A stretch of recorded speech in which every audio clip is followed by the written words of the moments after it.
E aí galera, começando agora uma nova edição do Sessão às 6. Se você é novo ou nova por aqui, sejam bem-vindos. Meu nome é Lucas e apresento o podcast voltado para o conteúdo audiovisual.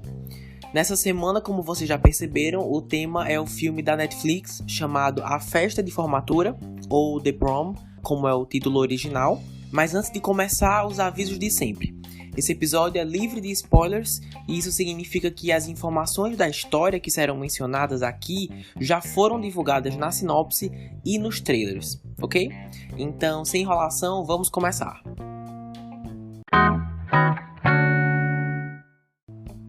A sinopse é a seguinte: um grupo de estrelas decadentes da Broadway agita a vida de uma cidadezinha do interior ao ajudar uma garota proibida de levar a namorada à festa de formatura.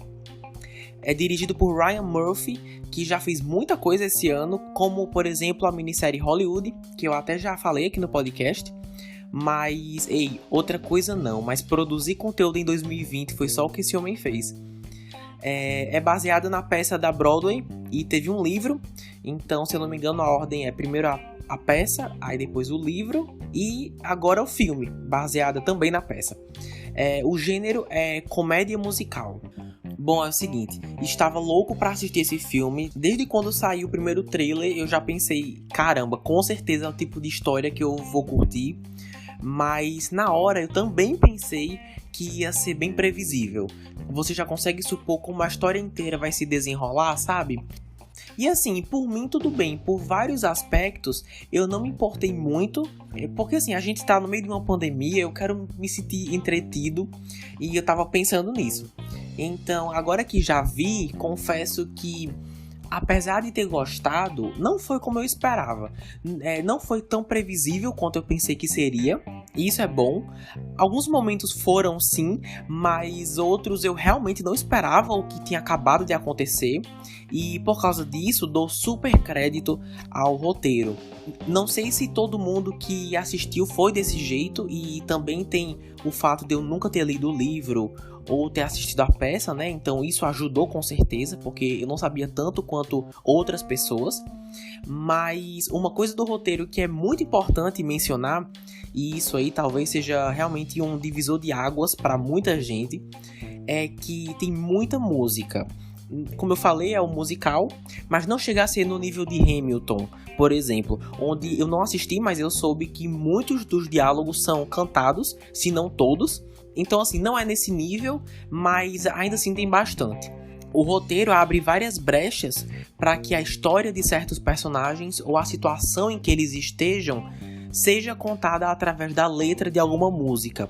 E quando é bem executado, é bem eficaz, porque economiza tempo aprofundando algum personagem, por exemplo, durante 3 e 5 minutos.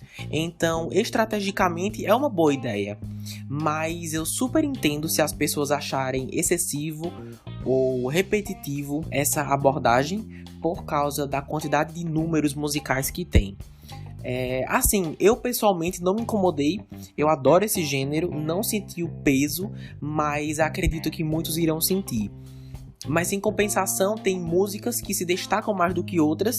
Love the Neighbor é a minha preferida, tem uma letra sensacional sobre intolerância e religião, mas feita de uma forma bem descontraída, sem contar que a performance feita no shopping é incrível.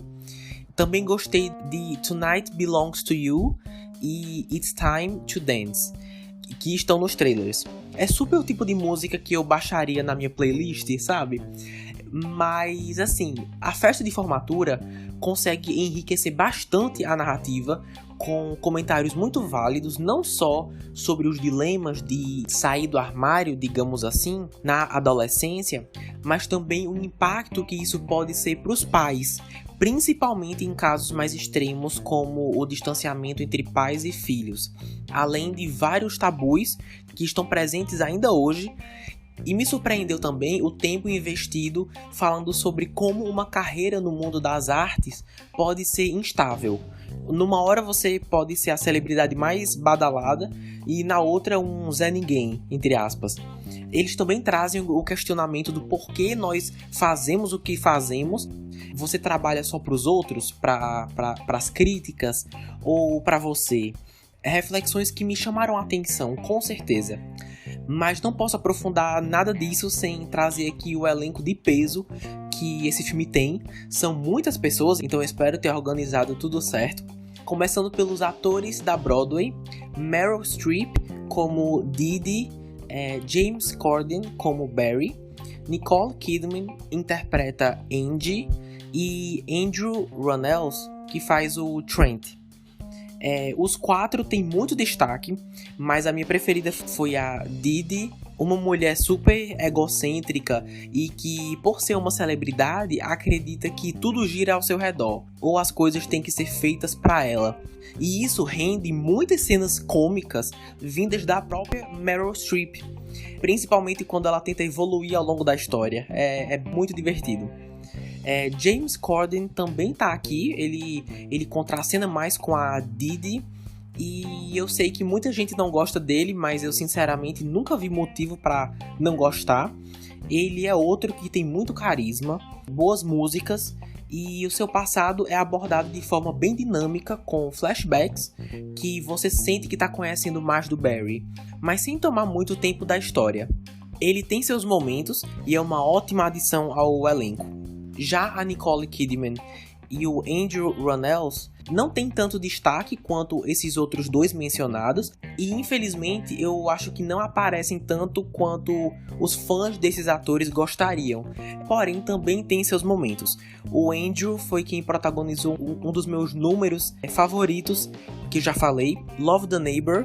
E a Nicole Kidman, mesmo também tendo uma música e interações legais com outros personagens, sendo bem sincero, o que mais me chamou a atenção foram suas roupas. Em algumas cenas, o figurino dela já me chamava a atenção imediatamente. E em muitas dessas, ela não falava nada.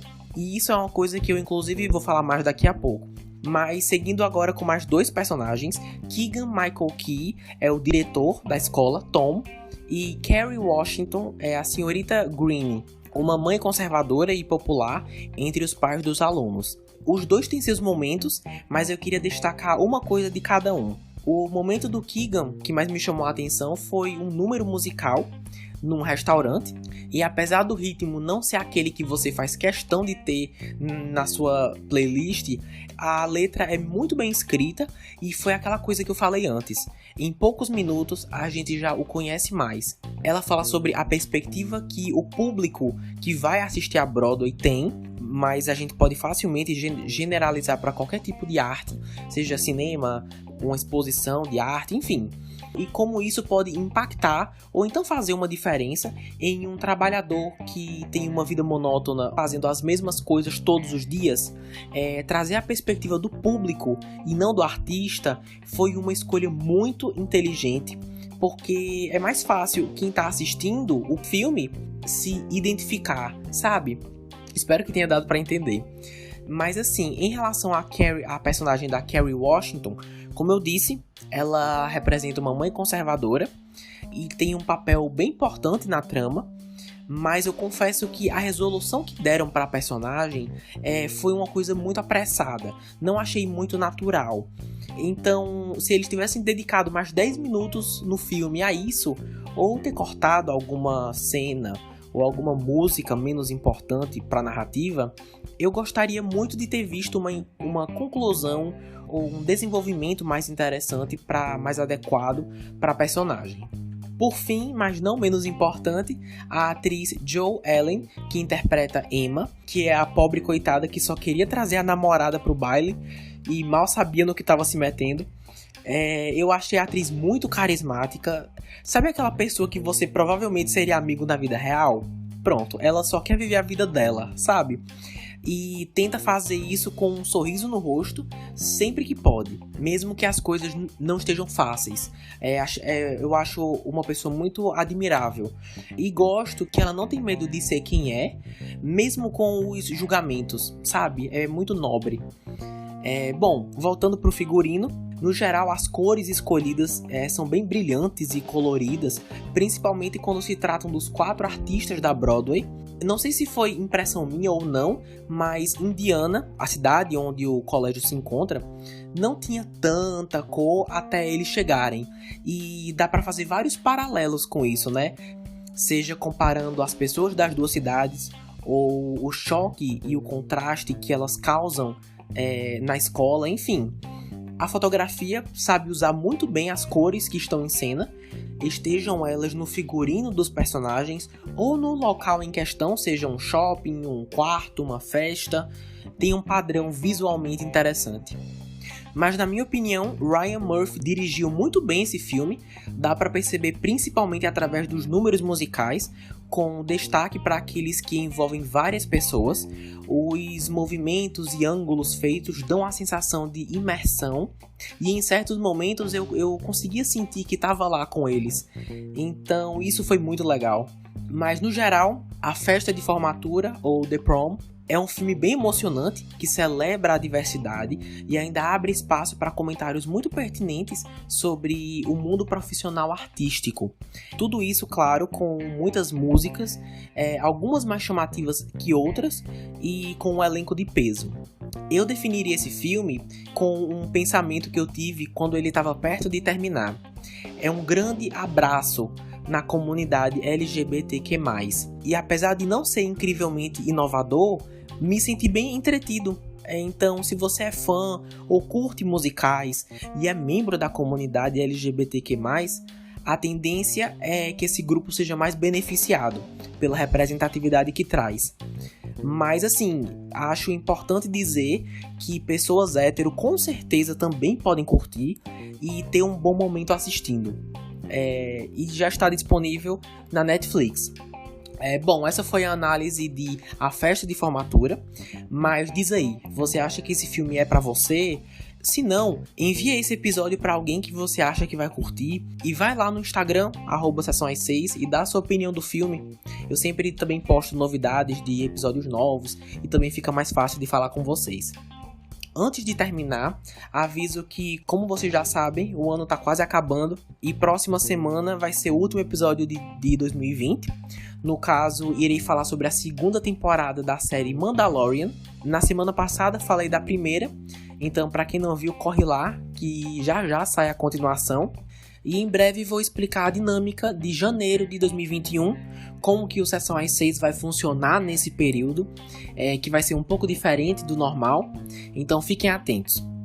Se você escutou até aqui, muito obrigado e me encontro com vocês na semana que vem. Até mais!